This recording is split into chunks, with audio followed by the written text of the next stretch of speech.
يا رسول الله سلام عليك يا رفيع الشان يا رفيع الشان يا رفيع الشان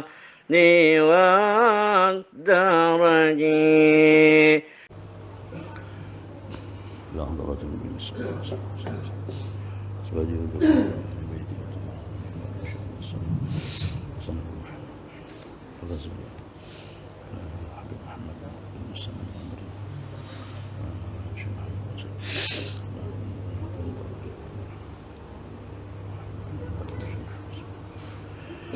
فبشرهم بالرحمة إلى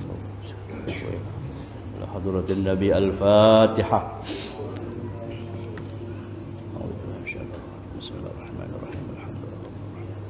إياك نعبد وإياك نستعين صراط المستقيم صراط الذين أنعمت عليهم غير المغضوب عليهم ولا الضالين آمين.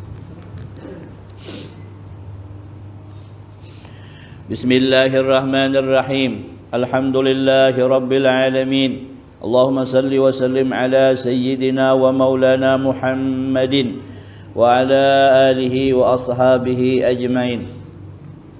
سبحانك لا علم لنا إلا ما علمتنا إنك أنت العليم الحكيم ولا حول ولا قوة إلا بالله العلي العظيم. رب اشرح لي صدري ويسر لي أمري واحلل عقدة من لساني يفقهوا قولي. اللهم افتح علينا فتوح العارفين وانشر علينا رحمتك يا أرحم الراحمين. اللهم آتينا أفضل ما تؤتي به عبادك الصالحين برحمتك يا أرحم الراحمين. قال المؤلف رحمه الله تعالى ودمن نفع به وبعلومه بالدارين آمين. Cabang iman yang ke-59 ialah ketaatan seorang hamba kepada tuannya atau kepada majikannya. Sabda Nabi sallallahu alaihi wasallam, awwalu sabiqin ilal jannati mamlukun ata'allaha wa ata'a mawalihi. Artinya orang yang pertama dihalau atau digiring masuk ke dalam surga adalah seorang hamba yang taat kepada Allah Ta'ala dan taat kepada tuannya. Jamaah sekalian yang dirahmati oleh Allah Subhanahu wa taala, terlebih dahulu mari kita sama-sama panjatkan dan puji syukur kita kehadirat Allah Subhanahu wa taala. Dengan izin Allah Subhanahu wa taala kembali kita melanjutkan daripada amaliyah rutin kita, yaitu pembacaan Ratibul Atas, dan kemudian dilanjutkan niat kita sama-sama dalam rangka talabul ilmi. Mudah-mudahan apa yang menjadi kegiatan dan amaliyah kita dijadikan sebagai amal ibadah yang diterima dan diridai, diberikan keberkahan kepada kita dunia dan akhirat. Amin ya rabbal alamin. Di dalam sabda Nabi tadi dikatakan bahwasanya orang yang pertama kali dihalau masuk ke dalam surga ialah seorang hamba, seorang budak yang taat kepada Allah dan taat kepada majikannya.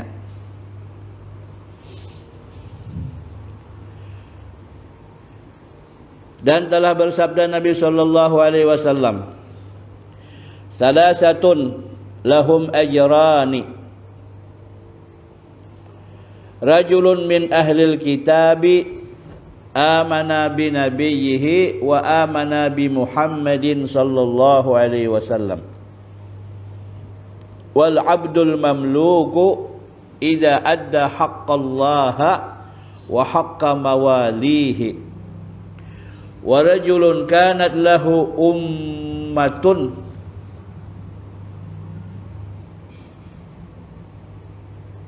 bukan ummatun itu ya, wa rajulun kanat lahu amatun fa addabaha fa ahsana ta'dibaha wa 'allamaha fa ahsana ta'limaha summa a'taqaha fatazawwajaha falahu ajrani. Ada 3 golongan ada 3 golongan yang baginya dapat 2 pahala. Jadi ada 3 macam manusia. Orang ini mendapat gawiannya itu 1 saja, tapi dapat 2 pahala. Yaitu seseorang laki-laki dari ahli kitab. Ahli kitab ini kan, kalau di dalam pengertiannya adalah yang resmi daripada keturunan Bani Israel. Itu disebut ahli kitab.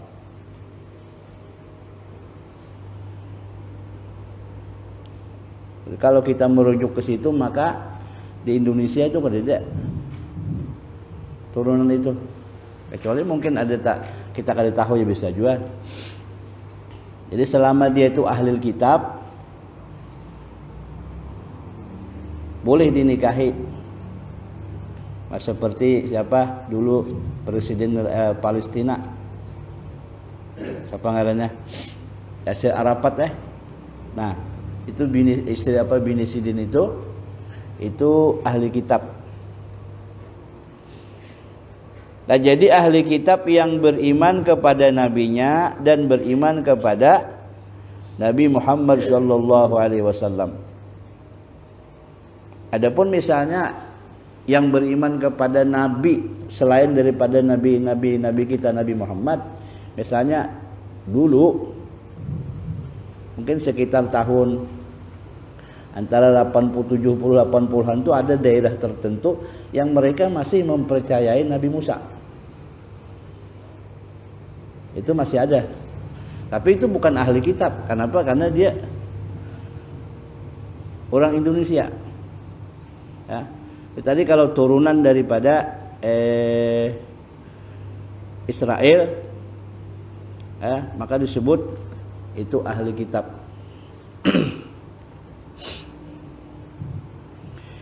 Beriman kepada Nabi Muhammad sallallahu alaihi wasallam dan seorang hamba sahaya yang menunaikan kewajibannya kepada Allah Ta'ala. Jadi ahli kitab tadi beriman kepada nabinya yang terdahulu selain Nabi Muhammad. Lalu dia beriman juga kembali beriman kepada Nabi Muhammad. Maka orang ini mendapatkan ganjaran 2 bagian daripada pahala.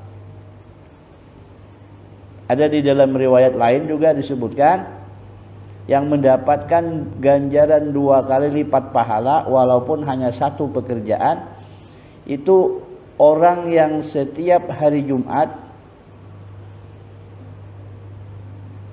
ikut Jumatan tapi duduknya itu dekat dengan imam. Jadi kan imam tuh di mukala. Nah, jadi si jamaah ini berusaha duduk dekat imam tuh, itu pahalanya 2 kali lipat. Pahalanya pahala apa? 1 pahala Jumatan, 2 pahala dekat dengan imam.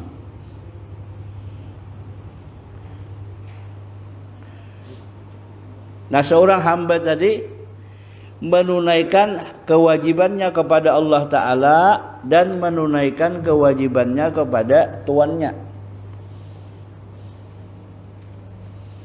Ada seorang hamba, siang dia melaksanakan kewajiban sebagai hamba. Apapun jenis pekerjaan yang diperintahkan oleh majikannya digawinya. Tapi begitu malam hari dia minta waktu istirahat khusus untuk ibadah kepada Allah Subhanahu wa taala.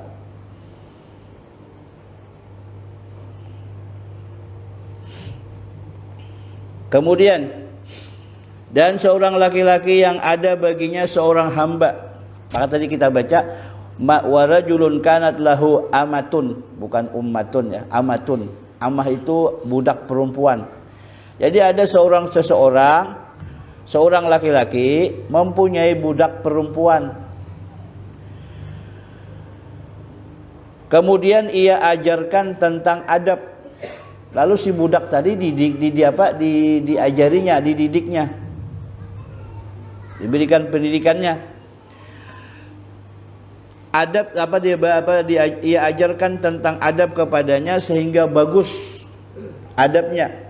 Kemudian ia merdekakan. Begitu sudah bagus, budi pekertinya, pengetahuannya sudah cukup, lalu dia apa? Dimerdekakannya.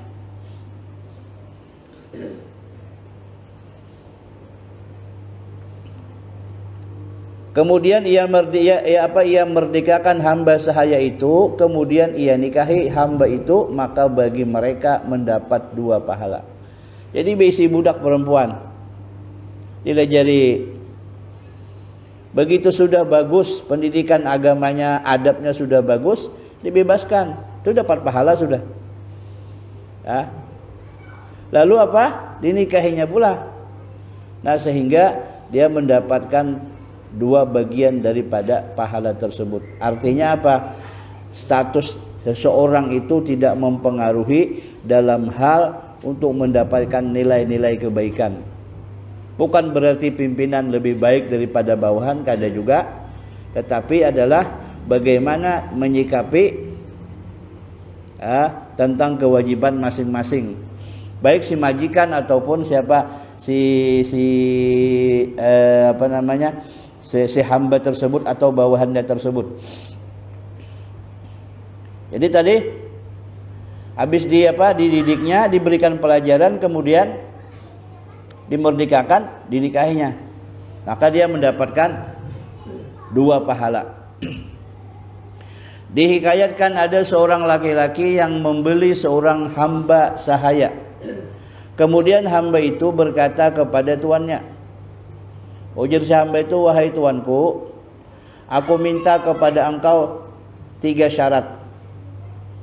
Pertama, janganlah engkau melarang aku salat apabila sudah sampai waktunya. Dan yang kedua, hendaklah engkau menyuruhku bekerja pada siang hari saja,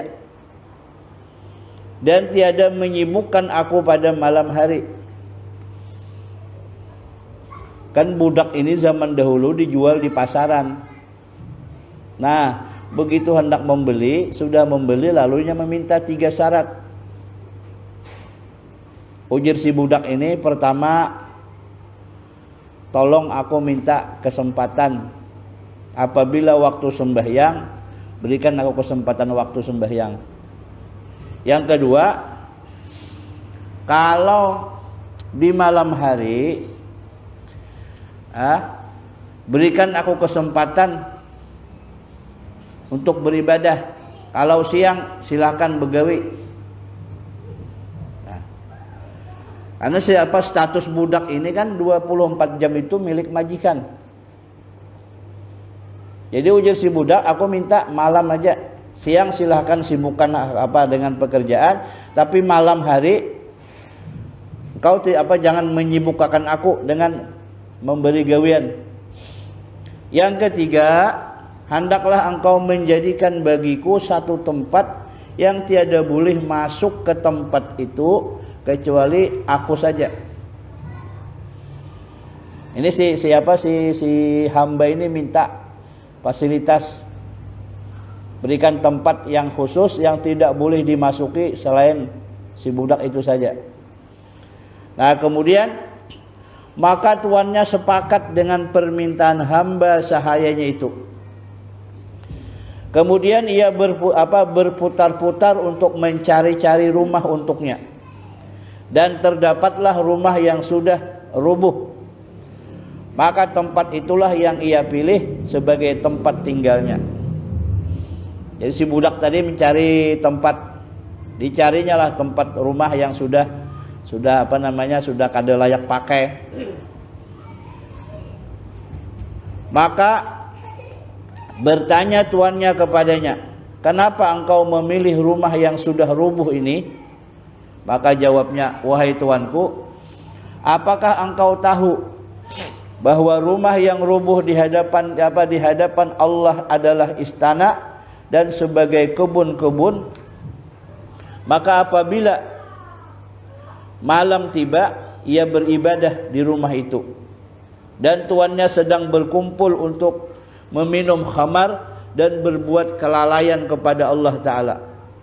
Manakala tengah malam, tuannya berputar-putar mengelilingi rumahnya, maka terlihatlah oleh tuannya akan kamar hamba sahayanya itu, maka tiba-tiba ia melihat lampu daripada nur bergantungan antara langit dan bumi, dan ia melihat hamba sahayanya sedang sujud bermunajat kepada Allah Subhanahu wa taala. Jadi majikannya tadi kebiasaannya bila malam itu kan macam-macam pekerjaan maksiat, ya, termasuk mabuk-mabukan. Tapi bila sudah lebih daripada tengah malam, dia mengontrol kepada hamba sahayanya itu. Ternyata si hambanya itu dalam keadaan sujud kepada Allah Ta'ala, munajat di tempat rumah yang tidak layak tadi. Namun apa yang terjadi begitu dia lihat, luar biasa, dia melihat lampu terbuat daripada nur yang menggantung antara langit dan bumi. Ini luar biasa. Nah, lalu berkata di dalam munajatnya, wahai Tuhanku, ujar si hamba tadi, Engkau wajibkan aku bekerja di siang hari kepada Tuanku. Seandainya tiada karena itu, niscaya aku sibukkan diriku untuk berkhidmat kepadamu siang dan malam. Ini munajatnya ini nyaring, kedengaran oleh majikannya. Di dalam munajatnya itu, bahasanya itu kan ujarnya, ya Allah, andai kata aku ini tidak seorang hamba, tidak seorang budak yang mempunyai kewajiban bekerja di siang hari kepada Tuanku, maka pastilah aku akan berkhidmat, akan beribadah kepadamu siang dan malam. Maka ampunilah aku ini. Maka tuannya melihat keanehan itu sampai terbit fajar, dan terangkatlah lampu yang bergantungan itu melalui atap rumahnya. Kemudian atap rumahnya tertutup kembali. Jadi si majikan ini melihat dan mendengar munajat seorang hambanya ini. Si hambanya ini minta ampun kepada Allah Ta'ala, ya Allah, aku minta ampun. Kenapa? Alasannya karena siang sibuk bekerja kepada majikan. Jadi hanya bisa mencurahkan ibadah di malam hari saja. Lalu dia minta ampun. Nah, ketika itulah begitu sampai terbit fajar, lampu yang terbuat dari nur tadi menghilang, terbuka atapnya, kemudian menghilanglah lampu tersebut. Setelah itu atap rumahnya itu tertutup kembali. Maka datanglah tuannya kepada istrinya untuk mengkhabarkan atau menceritakan yang demikian itu. Manakala malam sesudahnya, maka berdirilah tuannya dan istrinya masuk ke dalam kamar hamba sahayanya dan melihat lampu dari langit kembali bergantungan di kamarnya. Dan laki-laki itu sedang sujud bermunajat kepada Allah Subhanahu wa taala sampai terbit fajar. Kemudian pada pagi harinya tuannya memanggilnya dan berkata kepadanya, engkau aku merdekakan karena Allah, supaya engkau berlapang-lapang untuk beribadah kepada Allah Subhanahu wa taala. Nah, jemaah sekalian yang dirahmati oleh Allah Subhanahu wa taala, ini salah satu di antara kelebihan seorang hamba yang taat kepada Allah dan patuh tunduk kepada majikannya. Nah, dia merasa bersalah, artinya merasa kondisi keadaannya sebagai hamba, maka merasa kurang berkhidmat, kurang ibadah kepada Allah Subhanahu wa taala. Maka di dalam munajatnya itu, ya Allah, aku minta ampun karena hanya bisa munajat, hanya bisa ibadah kepada Allah di malam hari saja. Kenapa? Karena siang melakukan kewajiban tugas kepada majikan. Dan itu dibuktikan oleh Allah Subhanahu wa taala dengan adanya lampu yang menerangi rumahnya. Dan lampu itu terbuat daripada nur. Tetapi yang anehnya apabila terbit fajar, maka lampu itu akan kembali menghilang melalui atapnya dan atap rumahnya terbuka kemudian tertutup kembali.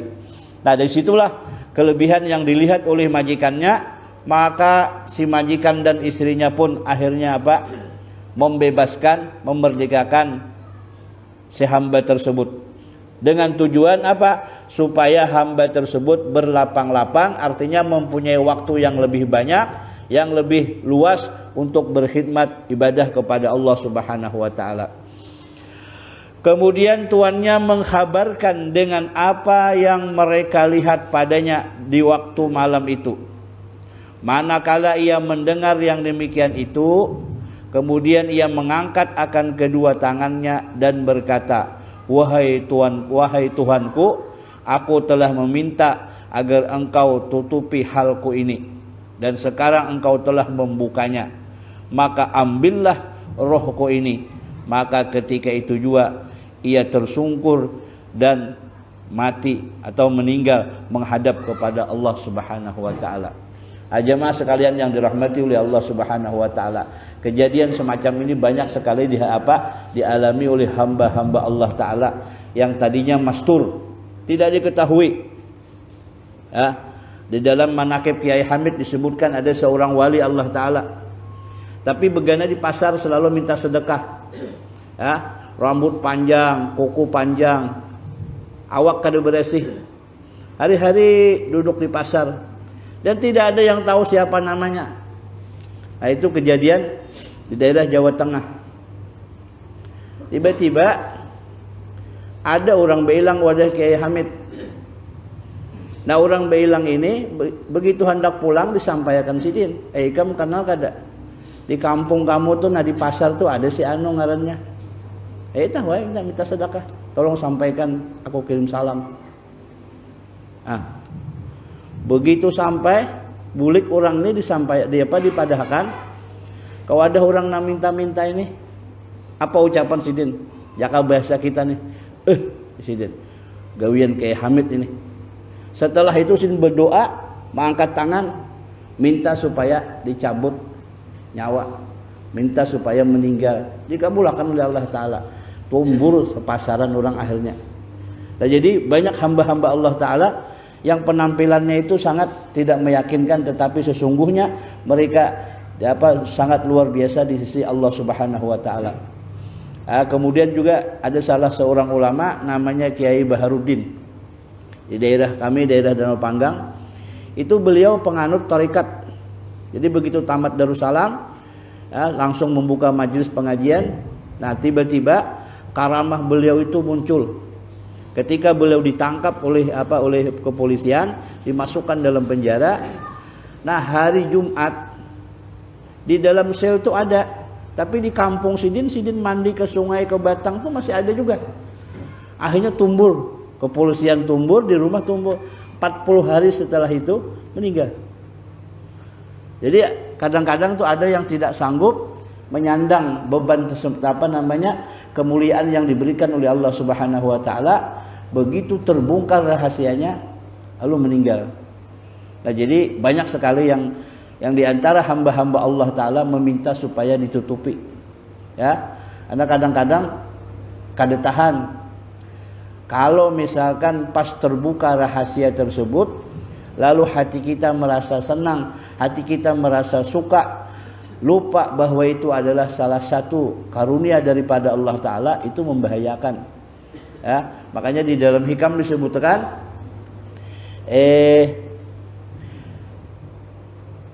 keinginanmu